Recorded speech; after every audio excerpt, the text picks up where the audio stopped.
Ito ang balita ngayon. Viral at pinag-uusapan ngayon sa mundo ng social media. Ang di umano'y balita. Hindi ho sumipot si Vice President Sara Duterte sa unang investigasyon ng National Bureau of Investigation ngayong araw. Ito hong naturang pagsisiyasat o investigasyon ay nakasentro sa kontrobersyal nitong pahayag ukol po sa pagkuha ng isang mamamatay tao na patayin sina Pangulong Ferdinand Marcos Jr., First Lady Liza Araneta Marcos at House Speaker Ferdinand Martin Romualdez sakaling siya ay mamamatay. Kaninang umaga po, inabangan pa ang pagdating nitong si Vice President Sara, ngunit kinalaunan ay kinumpirma na rin nitong si National Bureau of Investigation Director Jaime Santiago ang hindi nito pagdalo.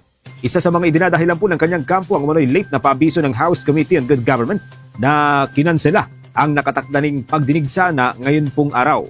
Pero kung maalala po ninyo, kahapon po ng umaga pa ay opisyal na kinumpirma ng Committee on Good Government and Public Accountability sa pamagitan po ni Chairman Congressman Joel Chua na kakanselahin muna ang pagdinig para bigyang daan ang investigasyon ng National Bureau of Investigation. Nangyari po ito umaga po kahapon. Pero itinuloy po ng NBI ang investigasyon ngayong araw, ngunit sinasabi po ng kampo ni Vice President Sara Duterte na huli na po nilang nalaman yung paabiso ukol ho rito.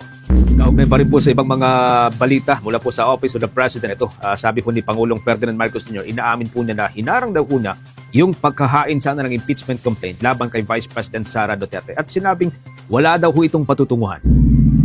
Inamin ni Pangulong Ferdinand Marcos Jr. na hinarang nito ang paghahain ng impeachment case kahapon laban kay Vice President Sara Duterte. Sa isang ambush interview dito sa Lucena City sa Quezon Province, sinabi ng Pangulo na walang patutunguhan ang paghahain ng impeachment laban sa pangalawang Pangulo. Nabigla din si Presidente kung bakit na-leak ang nasabing komunikasyon. Anya, sa kanyang opinyon, hindi ito importante at hindi rin ito magkakaroon ng pagbabago sa buhay ng mga Pilipino, kaya bakit pa anya aksayahin ang oras. Kung maalala, kumalat kahapon ang umunay text message ng Pangulo na pinapatigil nito ang paghain ng impeachment. Pakinggan natin ang pahayag ni Pangulong Ferdinand Bongbong Marcos Jr. Circulating on social media yesterday saying that Vice President Sara Duterte in the larger scheme of things is unimportant, so don't file an impeachment complaint. Sabi galing daw po sa inyo yun. Can you confirm that, sir? Was there an effort on your part? Well, it was actually private communication, but nalik na, yes. Because that's really my opinion. This is not important. This does not make any difference to even one single Filipino life. So why waste time on it? What will happen to if somebody files an impeachment? It will tie down the House. It will tie down the Senate.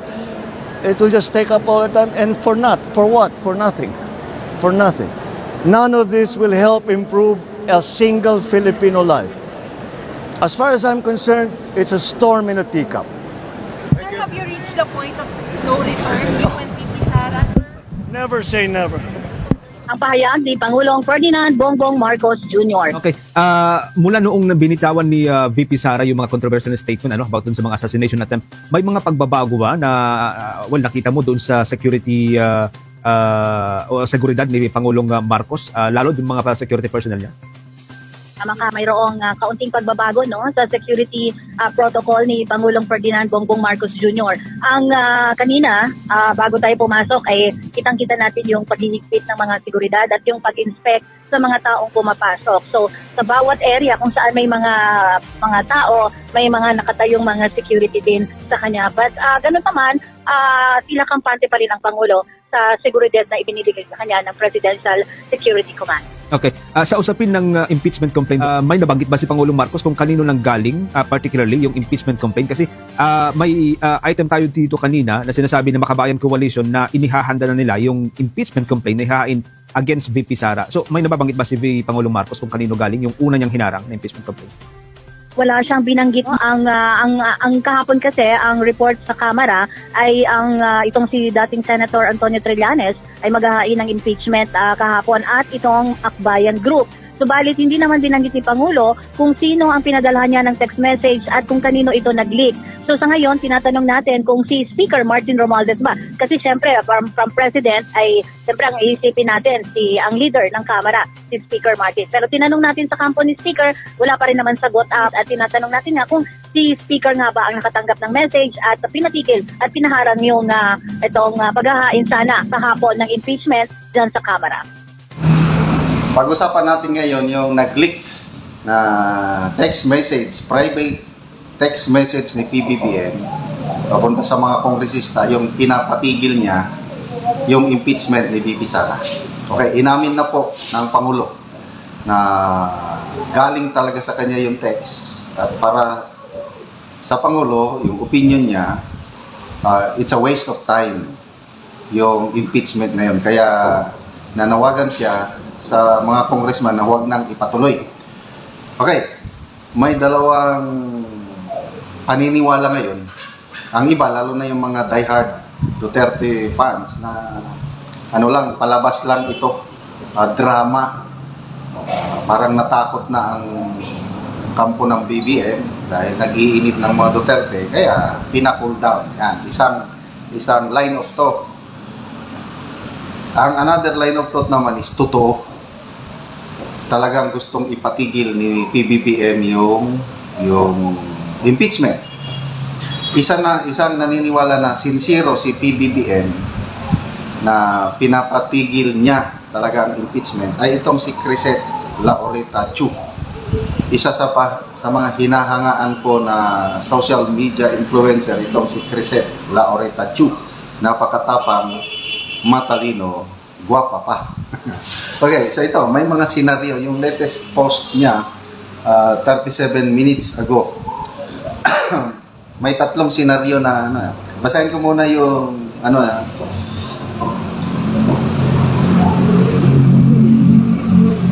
sabi niya, I believe that BBM is sincerely calling for Congress to stop this madness. Madness yung impeachment. He is going straight to Congress because they can no longer stop the monster they empowered. Sino yung monster? He is referring to Speaker Martin Romualdez. Diba? Why will BBM pretend? Question mark. He will not benefit kasi if matuloy ang impeachment despite his appeal to Congress, it means that he's showing the Philippines na si Martin ang masusunod. Ganon ang line of thought ni Crisette. Ito, may scenario 1 and 2. Basahin ko yung scenario 1 kasi talagang galing kay Presidente. Kaya lang, it's a request, it's not a command. 3 equal branches of government. Executive ang Presidente, iba naman ang legislative, hindi niya pwedeng utusan. Kaya nga, please. So ang tanong, susunod ba si Speaker Martin Romualdez? Susunod ba ang mga kongresista? Yan ang malaking tanong ngayon. So ito, scenario number 1, sabi ni Crisette. Martin does not listen and continue to plan impeachment. BBM is disrespected by Congress because Martin orders it. Ito yung scenario. This will further strain an already strained relationship and BBM becomes a figurehead president. With BBM looking weak and sunod-sunuran ng pinsan, the chain of command will be broken and the police and the military will think that they are merely following Martin's orders and it's not Martin who is their commander-in-chief. Okay, so ipaliwanag ko nag-appeal, nag-request ang Presidente, huwag nyo nang ituloy. Okay? Tinuloy pa rin. So, ang Presidente, wala siyang magawa. So, may palabas na mahina siya. Kasi hindi sumusunod ang pinsan niya. So, sabi niya, pag ganitong mangyari, ang militar, ang pulis, medyo maglibog o confused na. Sino bang susundin natin? Okay, so ito na. Dagdag ni Crisette, revolts will now easily happen because they are essentially revolting against Martin's wishes and not BBM's wishes. Hindi nila, meaning the military, hindi nila commander-in-chief si Martin. Sara will be able to easily form her group of sympathetic civic, military, and police personnel. Yan. So medyo magulo na, lalong gugulo ang sitwasyon. Ito, despite the request, appeal ng Presidente at hindi susundin ng Kongreso, wala na. Magulo na. Ito na. Pag nagkagulo na, ito, scenario number 2. Pwedeng matanggal si Speaker Martin Romualdez sa kanyang pwesto. Masibak na. Okay, ito na, scenario number 2. There will be a standoff period where Congress is caught between BBM and Martin. So, ang mga kongresista, saan ba sila? Kanino ba sila loyal? Kay Speaker o kay BBM? Ano sa tingin niyo? Sa tingin ko, mas loyal sila kay Speaker of the House. Kaya separate, separate branch of government sila. Okay, so, to protect her husband, ito na, pasok ang First Lady. To protect her husband, the First Lady will create her own group and field her own speaker. And Martin will be overthrown because he dared disrespect the President's wishes so brazenly and openly. I am rooting for Lisa Marcos kasi papipiliin ako at walang choice, gusto ko lang i-share na walang kasing sama si Martin Romualdez. So, anong masasabi nyo? Itong mga senaryo na naiisip, these are opinions, ideas. Kaya pinag-uusapan lang natin. Nag-request ng Presidente, huwag ituloy. Napakaganda sana kung sundin nila ang, hindi naman utos please, kasi please please do not file impeachment kasi we're just wasting time. Ako, agree ako dun. Wasting time lang itong impeachment na ito. So, sana sundin. Kung hindi masunod, ito na. Open disrespect na. Clash of ano na ito? Leaders. Speaker versus President. So, pasok. Firstly, malala nyo nung panahon ni PRRD, ang Speaker of the House, si Pantaleon Alvarez, tapos may konting kaguluhan, pumasok, Inday Sara. Gumawa ng mga hakbang hanggang natanggal si Pantaleon Alvarez, biglang naging speaker si Gloria Macapagal-Arroyo. Nangyari na yan. So itong senaryo ni Crisette Laurita Chu, sa tingin ko, posibleng mangyari ito. Gagawin ng First Lady ang kanyang makakaya para matanggal si Speaker Martin Romualdez at mag-upo sila ng bagong Speaker of the House na susunod sa Presidente, susunod sa ano. So, comment lang kayo. Ito, kuro-kuro lang ito na ano.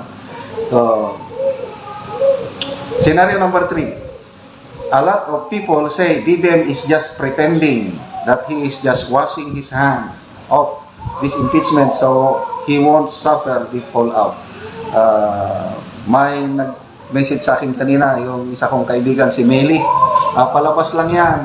Shout out kay Meli. Sino pa? Yung post ni Ibi Hugalpot, isa rin DDS influencer. Ganon din, parang hindi siya naniniwala sa sincerity ni Presidente na ipatigil. Okay, so, sincero ba talaga ang Presidente na ipatigil ang impeachment? I agree with Crisette Laurita Chu na sincero siya. Gusto niyang ipatigil. Kasi ako gusto, kung ako niyang tatanungin, dapat itigil. Kasi lalong iinit ang political situation sa bansa. Madidibay tayo, ang kawawa, ang taong bayan. Pag natuloy itong impeachment nito, I don't want this to happen. So sana, papayan na lang natin, tapusin ni BBM ang kanyang termino, tapusin ni BP Sara ang kanyang termino hanggang 2028. Then pagdating ng election, tingnan natin kung sinong malakas. Ganun na lang sana. Hindi yung tatanggalin mo yung sitting Vice President para wala kang... Example, matanggal nila si BP Sara. Yan bang ibig sabihin na hindi na siya malakas na kakandidatong presidente sa 2028? baka mas lalakas pa siya kung matanggal nila sa through impeachment.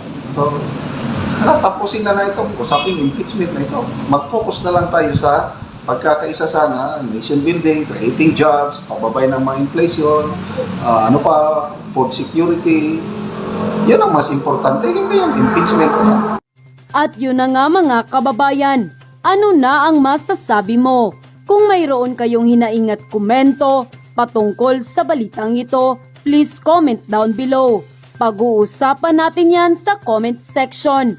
At kung nagustuhan nyo ang video, ay huwag kalimutang mag-like at i-share na din para mas marami pang makaalam at umabot ito sa marami sa ating mga kababayan. Maraming salamat po!